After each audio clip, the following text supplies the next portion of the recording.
Good day, my friends. Welcome to a beautiful day. Today we are going to cover the material chapter 12, lesson 9. I have several videos for chapter 12, lesson 9.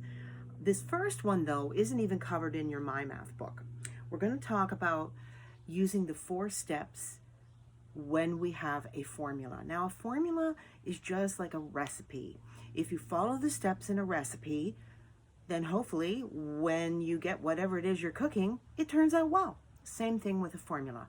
It is a recipe, and if you follow the 4 steps, then you will get your answer. Now, the 4 steps to using all formulas, and you have notes on this, and here they are. The first step might seem kind of obvious. First of all, state the formula.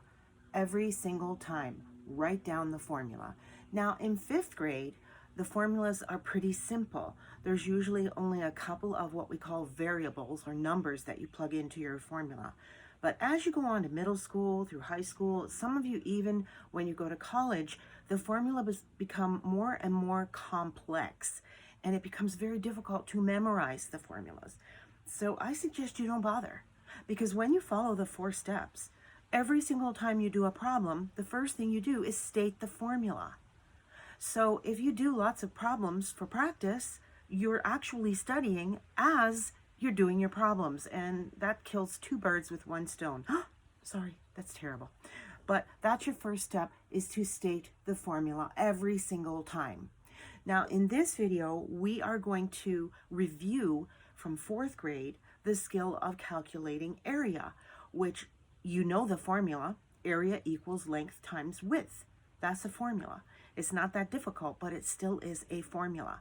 So your second step will be what I call substitution. That is, you take out the letters and you put in the numbers. The third step is calculation. Now you notice I didn't say multiplication, because even though our formulas in 5th grade are multiplication, when you go on to middle school and high school, the formulas use all the different operations. So instead of saying multiplication, I say calculation, and that covers off all of your formulas all the way through your education. The last step is, where necessary, state your completed units. And we'll talk about units when we go through our example. And speaking of examples, here's the example we're going to use to illustrate the 4 steps to using all formulas. So I have this diagram of a 2-dimensional shape, and I want to calculate the area of the shape. So the first thing I do, according to my 4 steps, is state the formula.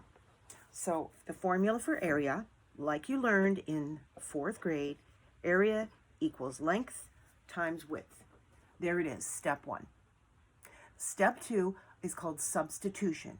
Take out the letters and put in the numbers.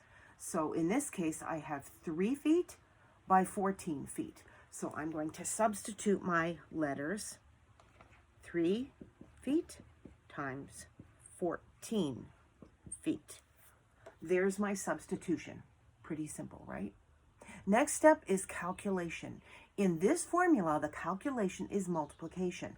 Now, sometimes if your multiplication is difficult, you need to do your work over to the side or on a scrap piece of paper or whatever. I don't usually put that right in here, but what I can do is, because I know my times tables, I can do this horizontally. What?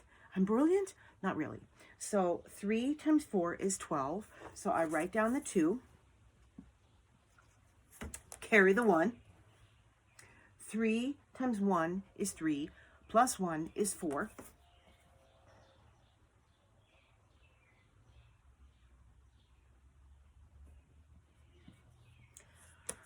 There's my calculation. Now, let's talk about units. In this particular example, my units are feet. But when I multiply feet times feet, I get feet to the power of 2. Remember exponents? Yeah, here they are. Feet to the power of 2, or feet squared. And there's my 4 steps, and that gives me my answer. And everything is right here where I can see it. If I made a mistake, it's easier to see and correct. That's just how simple it is. Oh, and there's my timer. So, because this is not in your My Math book for 5th grade, there is no assignment from the My Math book. Oh, I know you're so sad, but don't worry. Don't worry. The nice lady has a special assignment for you so that you can practice using the 4 steps to using formulas and review simple area. And if, of course, you have any questions, please raise your hand during class, write it down if you're doing your work at home, and bring your questions to school, and I will help you. Okay, see you next time. Bye now.